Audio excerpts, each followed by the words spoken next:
Good evening, listeners, and welcome to another podcast of The History Blokes. I'm Chris McComb. And I'm Conan of Vic. And we're here to discuss aspects, elements, and people in Australian history that we think you ought to know.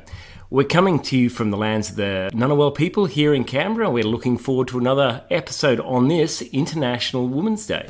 Yes, that's right, Chris. By an extraordinary coincidence, we are recording this episode, which is about Edith Cowan, on International Women's Day, and we will be dropping the episode on the 12th of March, 4 days from now, which is the 102nd anniversary of her election win.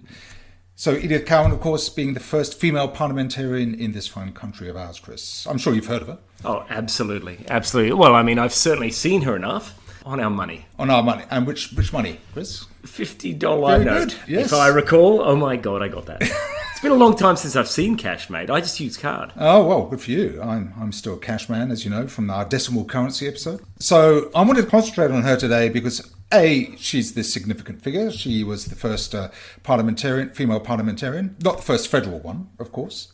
That was Enid Lyons and Dorothy Tangney. Indeed, and they unveiled statues of both those women today. Yeah, yeah, so they did, yes, that's right. But so yes, she was voted into the Western Australian Parliament. So I want to concentrate on her, partly because of her significance, but in that sense, but also because she was a very impressive woman in her own right, in that her time in Parliament was just one chapter of quite an extraordinary life. Fantastic, because all I know is that she's the lady on the $50 note. Yes, and that a university is named after her, of course, much like last week's special guest, Matthew Flinders. Also, she's a Western Australian, so we tend to overlook that state. Did you realise that Perth is further away from Canberra than Wellington in New Zealand? I suppose that's kind of obvious. Yeah, no, that's a fact. Yeah, I'm sure. And one of the reasons they sometimes talk about secession. So, but before we start talking about her, I'm going to quiz you, Chris, of course, not about her or about big cats, but about Western Australia. Brilliant. That oft-neglected state.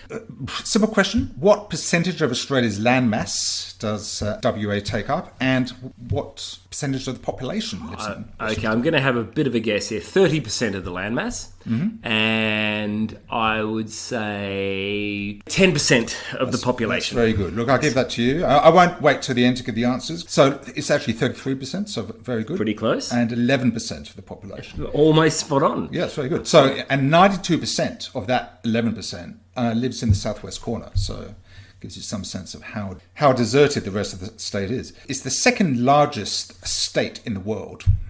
It is a hell of a big place. We went recently to Exmouth to go diving on the Great Emu Reef. Yeah. It took us 2 days to drive from Perth. Do you happen to know what the world's largest state is? Oh, the largest state? Well, you've got me there. I'm going to say something along the lines of the Northwest Territories in Canada. No, that's a reasonable guess. Russia, actually. So the state is called the Sakha Republic.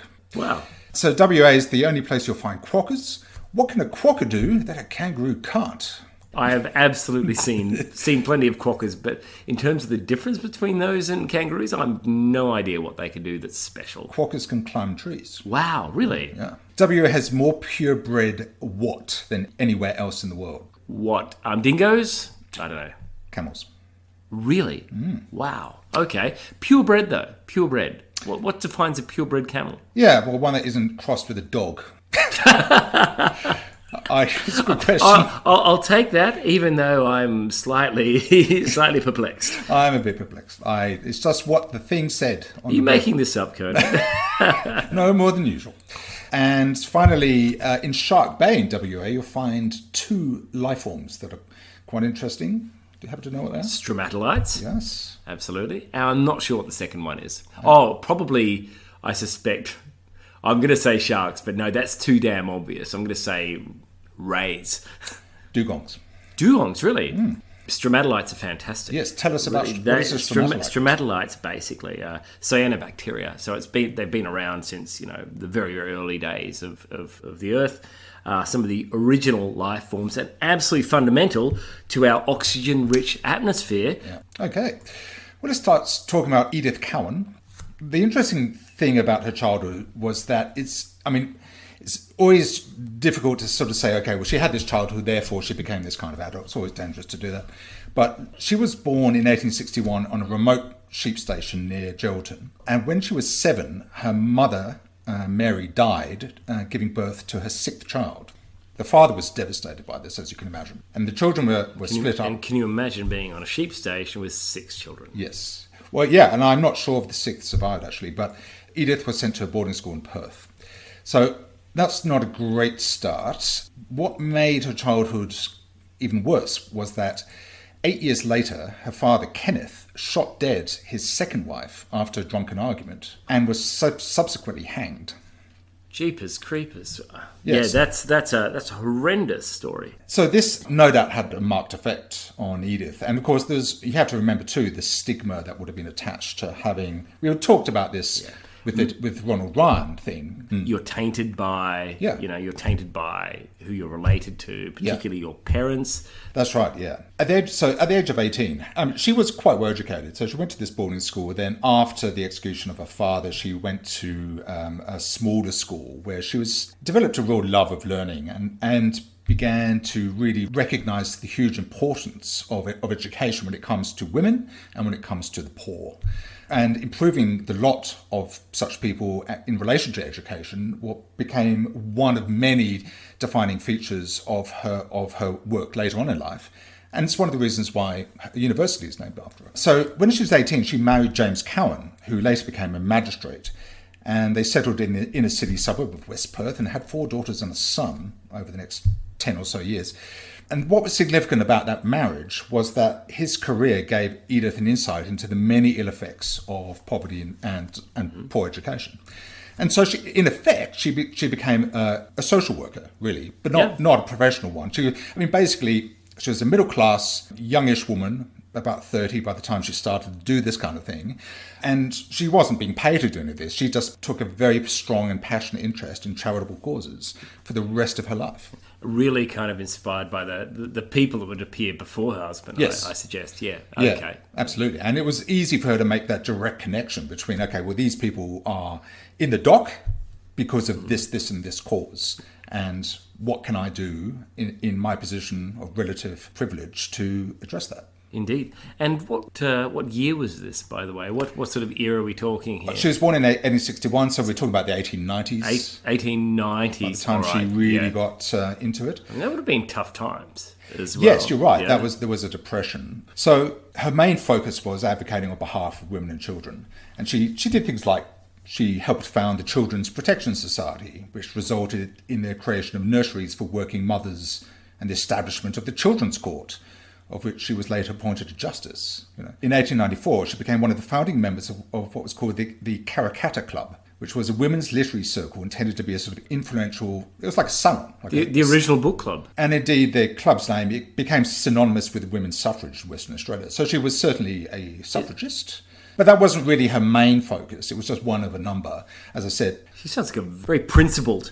very principled person. Incredible. So the fact that her mother died in childbirth, I'm not sure quite under what circumstances that took place. So was it because her parents were not across family planning, which is something she focused on? But back in those days, what did you have? The rhythm method.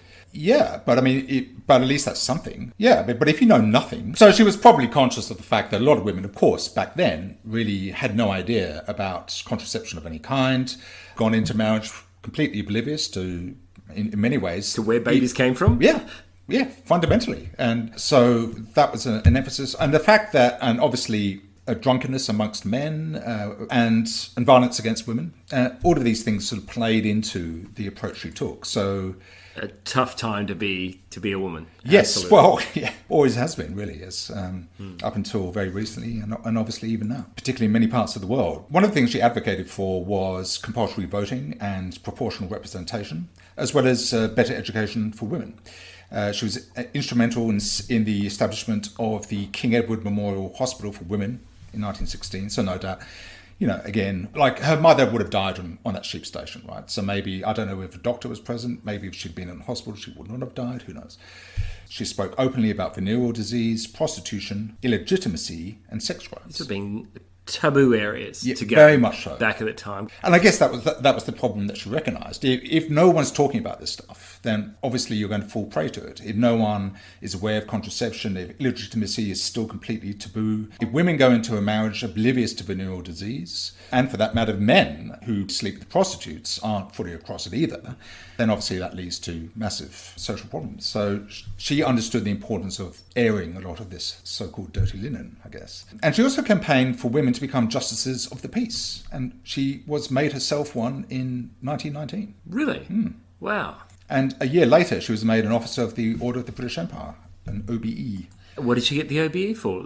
All the various good work she's done? No, oddly, it was because during the First World War, she raised a lot. She worked for the Red Cross, raised money for the war effort. That was really why she got it. I mean, she certainly deserved it for everything else she had done and continued to do, really. And as Justice of the Peace, did she get firearms? Is that what you think traditionally? I think that might be a sheriff, actually. Just before we go into the point at which she was elected to Parliament, I just want to give a bit of context. So in South Australia, she wasn't obviously there, she was in Western Australia, but so South Australia was one of the first electorates in the world to allow women to vote, but by no means the first. Did you think it was the first, Chris? Or? South Australia? Yeah. I thought it was the first jurisdiction. No, it's not. Really? New Zealand was the first country to allow women to vote. Which year was that? The year before. Really? Yeah. That was the 1893. 1890s, sorry. Was New Zealand, and Wow. 1894 was South Australia. Yeah. And even New Zealand wasn't the first place for that to happen. There's a bizarre list I here. really hope it's hard to pronounce because I'm looking forward to this, Conan. Well, oddly, the first place where women were allowed to vote, really, there's some controversy about exactly what constitutes, because sometimes in some places they were allowed to vote, then they weren't allowed to vote, and then they were allowed to vote again. But the first place from which it's good to be the king. Yes, from which they were consistently allowed to vote and still are was Pitcairn, Ireland. Wow. Back in 1838. When everyone had one of two surnames. Yes. Yes. Christian, are we back to Bligh? Oh my God. We are. We're back to Bligh. This man is in every podcast we do. Maybe except for the Ronald Ryan piece. Although he's probably there somewhere, I suspect. Yes. I mean, seriously, everything comes back to Bligh. Yeah, he's a magnificent individual, so influential. Then Wyoming and Utah are also contenders, as is the Isle of Man. Which is ironic. Yes. Ironic. Didn't result in the name change, though, did it? The Isle of Person. Isle Come of on, Person. guys. Yeah. Maybe they change it every International Women's Day temporarily. Right? Now, that would be a tourism coup. Yes. I think. Rickadoon and Bundadoon. A little bit more than just a motorcycle race. Come on, guys. Yeah, it's an opportunity. I've been there. Yeah. Really? I don't recommend it. I was going to ask what it's like. I'm sorry to the hundreds of Manx listeners. Is that what an Isle of Man Islander? Yeah, they're called Manx. They have their own language. Really? Which is a sort of Gaelic arrangement. Yep. We actually went to a school where they teach in primary schools. Yeah. Or did then. This was 15 years ago. And we popped into a school and they were teaching. We could hear them teaching Manx to the kids. Fantastic. Cool. A bit like the Welsh do. Yeah. Language is so important, but nonetheless, you don't recommend it. It's a bit dull. I mean, if you're into Manx cats, which are cats without tails, and that's due to it's not deliberate. That's just inbreeding. Really? So if you're into inbreeding, human possibly and feline, then the Isle of Man is the place to go. The winters are long and the island is isolated, I guess. Yes. Indeed. Yes. Let's put that one on the shelf and leave that for another time. Is that a zinger? I'm just trying to work out. No. It's Don't hard to worry. tell. It'll be obvious, mate. I'll tap the table twice. Okay, you need to tap. So that oddly was one of the places, as you say, ironically, Colorado and the Cook Islands, which was a British protectorate, also. And when did Australia get as a whole? 1902. Very good. Yeah, very sure. good. Very good. I suspect Federation, or just after. Just after Federation. Federation. Yeah. Sorry. The odd thing about South Australia was that at the same time that women got the right to vote, they got the right to be elected to the South Australian Parliament in the same bill. It was accidental. So what had happened... So the 1894 bill included a clause preventing women from becoming members of Parliament. But Ebenezer...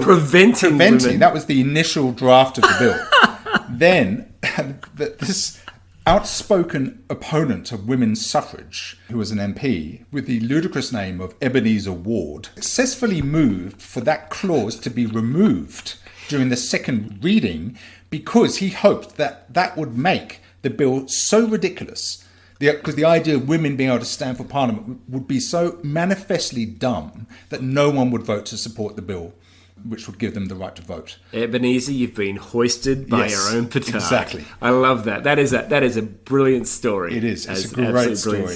For sure. And he probably achieved nothing else in his entire career. I mean, except to inadvertently give women the right to be elected to Parliament.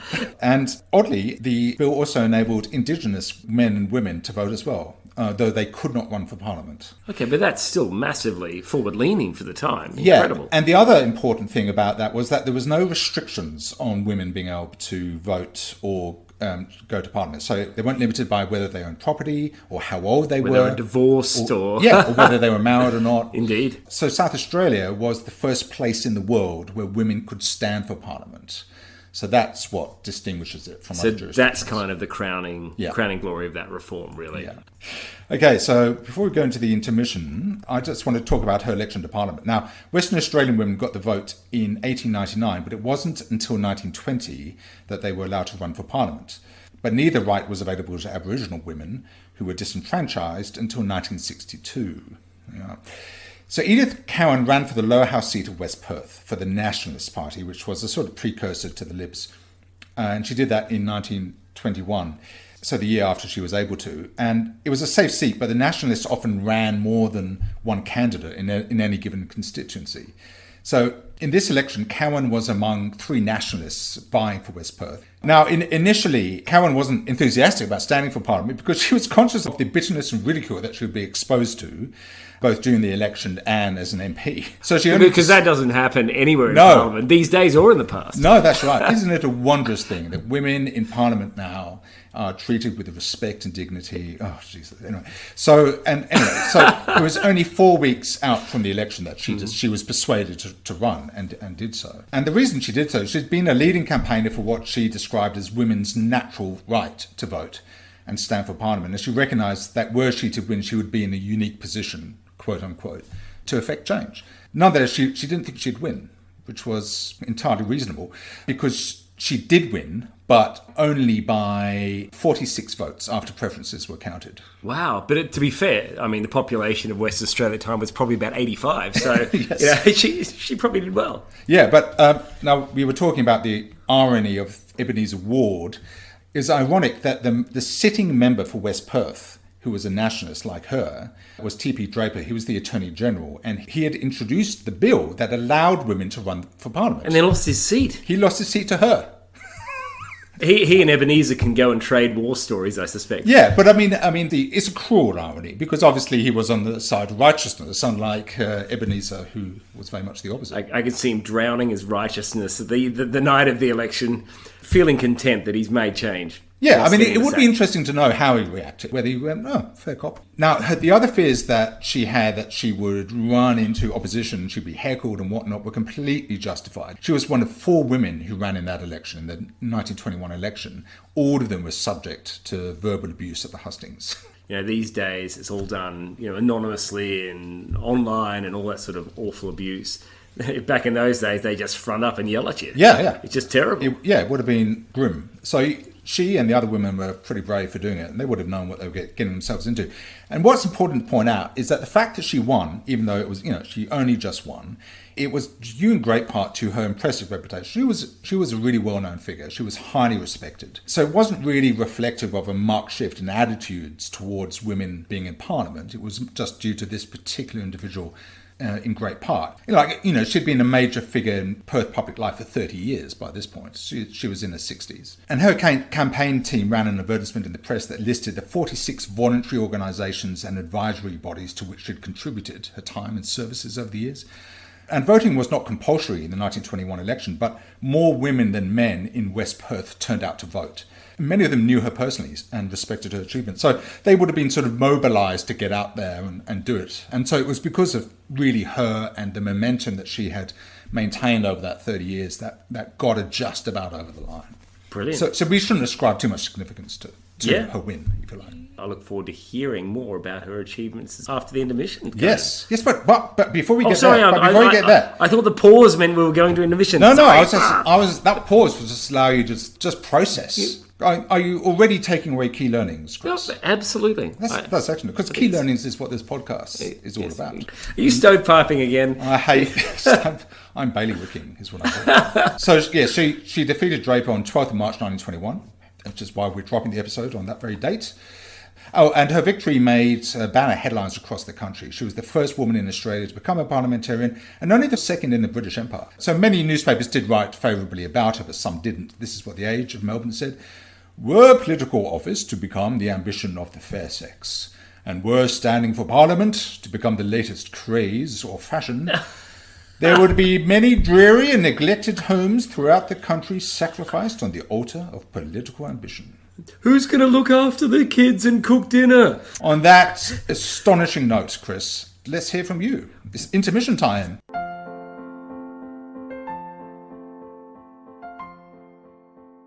Okay, well, I have an interesting tale to tell, Conan, of our Western Australian cousins. However, before we start, I thought it might be worth doing a little quiz myself. Oh dear. Okay, so obviously, the focus today is on Edith, women in Parliament and so on.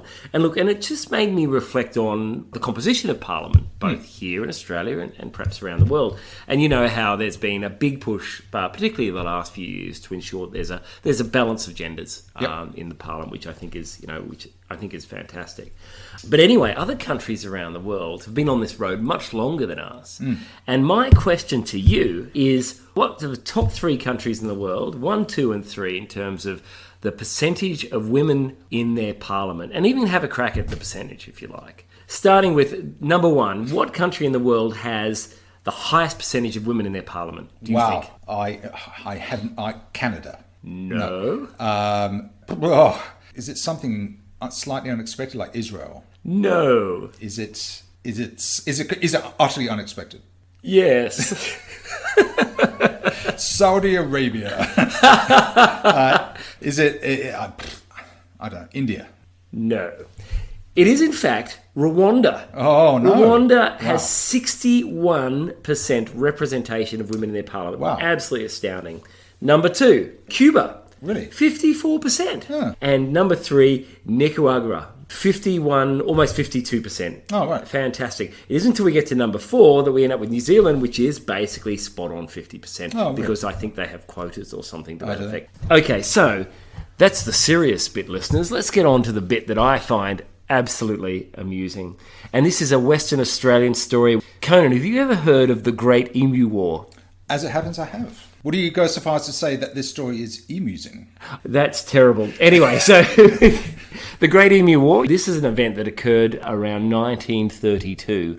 Post the First World War, it was very common across Australia that returning soldiers would be gifted land in return for their service, but also to give them something to do. We had to find meaningful work to give the returning soldiers. And many of them, headed west into the wheat belt, cleared land, grew wheat and so on. And in 1932, there was a great drought. And what happened? Emus descended en masse into the wheat belt. Tens of thousands. Tens of thousands into the wheat belt. That's too many emus. It is too many emus. Destroying crops and just chewing the crap out of absolutely everything. And look, the return soldiers, the farmers, if you like, in this area, had a cunning plan. So they petitioned the Minister for Defence. Was that a Western Australian minister at the time? Yes. A Western Australian Minister for Defence, to bring in the army to sort these bloody emus out. Yeah. So, and sure enough, they agreed to, and I believe to much humour and ridicule. Yeah, I don't know if it was initially, but certainly once the results of this decision became clear. And what I find hilarious is that they took this seriously. So they sent in the military, which was less than half a dozen men, but heavily. It was 3 men. It was 3 men, 3 men, and 2 machine guns into the wheat belt, led by Major Gwynedd Purves Win Aubrey Meredith of the 7th Heavy Battery. I won't repeat his name again, for I fear I will never be able to repeat his name again. It's one of the few middle names. One of those middle names was double-barreled. That's something. So anyway, they send him these 2 Lewis guns. So these are machine guns as far as I understand. And thousands of rounds of ammunition. In November, they all travel to this kind of region. They kind of set themselves all up. And then, of course, the drought kind of broke, right? And the emus got scattered to the wind, so to speak. And it's quite funny, like the army it sort of turned up in the hope that these massive emus, they could just set up their big heavy guns and just have firing practice, firing to these poor old pack of emus. What I think is quite amusing is the observations. Dominic 70, a ornithologist at the time, and he says, the machine gunner's dream of point-blank fire into serried masses of emus was soon dissipated. The emu command had evidently ordered guerrilla tactics, and its unwieldy army soon split up into innumerable small units that made the use of military equipment uneconomic. The crestfallen field force withdrew from the combat area after a month. Yeah. That is absolutely hilarious. So anyway, so they just headed off, and only a few emus were reported to have been casualties of that particular operation. It's interesting, after the withdrawal, Major Meredith compared the emus to the Zulus on their striking manoeuvrability, which I think is, even when badly wounded. Sure. I'll read the quote out. If we had a military division with the bullet-carrying capacity of these birds, it would face any army in the world. They can face machine gun with the invulnerability of tanks. They are like Zulus, whom even the dumb bullets could not stop. I think he's starting to see the humour in this as well. And I think that's absolutely brilliant. So they all headed off. And some while later, the farmers again started asking for help. The emus rallied again and counteroffensive. And so anyway, so they headed off again, and they were a little more successful this time. They were, sadly killing, 100 emus a week, but it was heavily criticised as being an entire waste of military resources, it wasn't very time, effective, yes. and everything else. Despite these ongoing issues and the poor success and the ridicule that followed, the farmers continued to request assistance for many years later, only to be turned down, which is, quite rightly so, until ultimately, and I think kind of sadly as well, a bounty system was introduced which kind of addressed the plague of emus that occurred at the time. Anyway, Conan, that's the Emu Wars, the Great Emu Wars. That's insane. I'd just like to give a shout out, if I may, to a colleague of mine, Nathan Finger, who produces an excellent bird-related podcast called Bird of the Week, which you'll find wherever you get your podcasts. And one of his episodes is devoted to the Emu Wars. It goes into a lot more detail. So if you find this subject of interest, I recommend you listen to that. But that's great, Chris. Thank you for that. I think a lot of people have vaguely heard of it. And I wouldn't say people need to know about the Great Emu Wars, but certainly in terms of pure farce, it's hard to beat. Despite my sadness for the poor birds, of course. Let's just emphasise our sadness. Yes. Oh, and apparently no soldiers were killed. Well, there's a silver lining on that dark cloud. Farcical cloud. None of the 3 soldiers involved were in any way harmed. Yeah. Okay, Chris, well, let's return to Edith Cowan.